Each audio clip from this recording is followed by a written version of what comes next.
across diagonally, I want you to talk about some more effective ways to get a better drive with your push press and with your push jerk.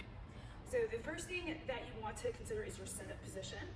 And I usually advocate for having the toes very slightly angled out instead of directly forward. Now the reason for this is when your toes are forward, your knees will usually follow in line with the feet, and often when the knees track forward like this, we place a lot of load in our quads and not so much in our glutes.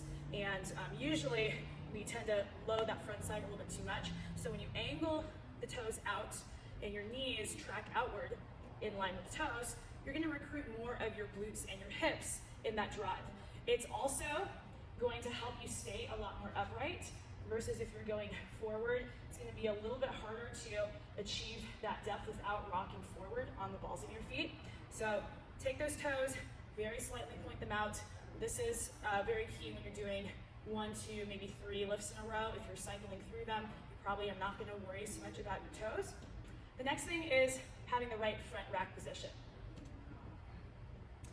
So you want to get your palms as deep under the bar as possible rather than in your fingertips. And this way you're going to have a better transfer of power from your forearm into your palm as you go into the drive. You want your elbows to actually be down at about 4:30. So in our front squat, if our elbows are at 3 o'clock, in our strict press, our elbows are about 5:30.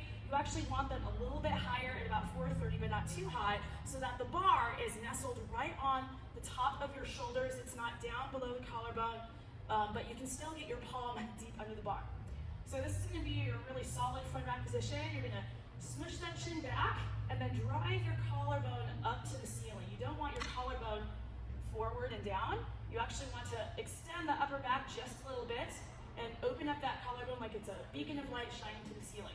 Now from here, as you go into your dip and drive, nothing changes about this whole upper body. So you're gonna see as I dip and drive that the elbows do not change. Meaning, as I go into that drive, they're not going to dip down and change position, anticipating pushing up. And usually they drop if your elbows are too high. So usually if you start your elbows up too high, you have to change your grip in order to push the bar. And starting your elbows low will get them in the right spot that you were trying to get them to in the first place. So we're gonna have elbows down, knees out, toes out. Make sure that you're loading your dip. You're not gonna drop too quickly. If you drop too quick in that jerk, then you're gonna lose the tension in your legs and you're gonna lose your connection with the bar.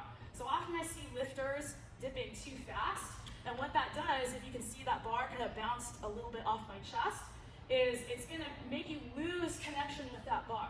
So you wanna actually go a little slower into that dip so you can appropriately load your legs through your entire ball of foot and heel, ease, and then drive. Ease, and then drive, rather than dip, and then try to reverse that. So see the difference in the two.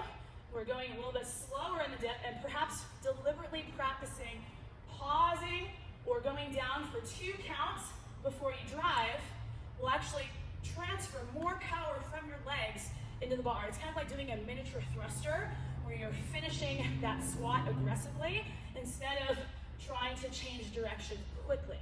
Now, lifters who have a ton of weight on the bar can usually get away with that fast dip because of the oscillation of the bar. The thing is, the majority of people do not actually have that much weight on the bar where it's gonna make a difference. So you're gonna benefit mostly from more of a straight style dip where you're gonna ease in just like you got a bow and an arrow and you're pulling back that bow very carefully and meticulously to keep tension. You don't just whip it back and go, so you have to carefully aim it before you drive. And that's what we're doing essentially in the dip of the push press. We are aiming, aim, drive, aim, drive. Lastly, you're gonna notice that as that bar passes the forehead, I'm immediately driving the biceps behind the back edge of the ear.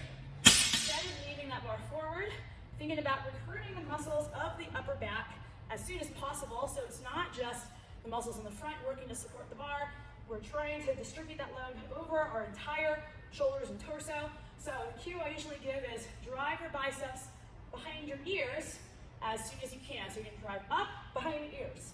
And that's usually gonna get that bar in the position over the center of your body without leaving it forward.